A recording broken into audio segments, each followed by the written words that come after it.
আজকে আমরা ডিম ভুনা করব। পেঁয়াজ কুচি, হলুদ মরিচের গুঁড়া, আদা বাটা কড়াইতে তেল দিয়ে দিচ্ছি। এখন আমি ডিমটা ছেড়ে দেব।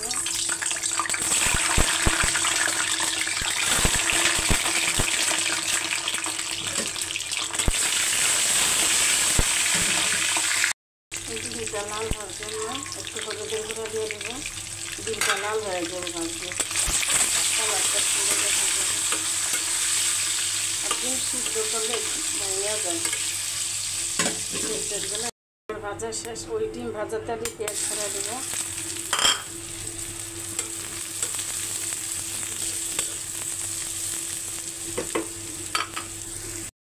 পেঁয়াজটা লাল হয়ে গেছে।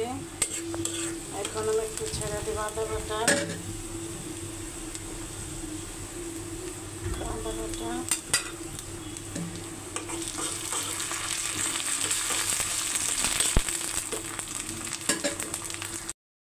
আমার আদা ভাজা শেষ।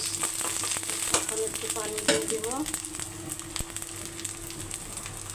একটু পানি দিয়ে দিব।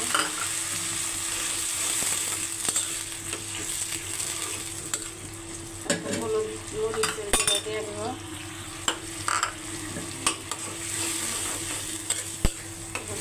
গুঁড়া দিয়ে দিলাম। এখন একটু লবণ দিয়ে দেব।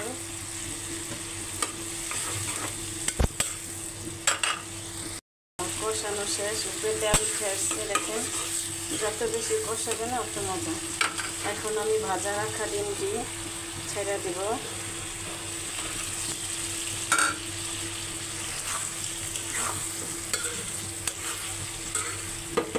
আর একটু কষে পরে একটু পানি দিয়ে দিব। শেষ হয়েছে, বেশি না, হালকা সামান্য একটু পানি দিয়ে দিব।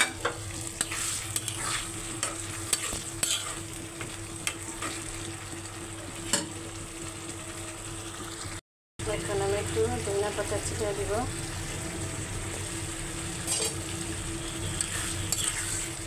ধনিয়া পাতাটা সিদ্ধ হলে পানি টানলে নামাই ফেলবো। আমার ডিম ভুনাটা হয়ে গেছে। ডিম ভুনার ভিডিও যদি ভালো লেগে থাকে লাইক কমেন্ট শেয়ার করবেন, পাশে থাকবেন।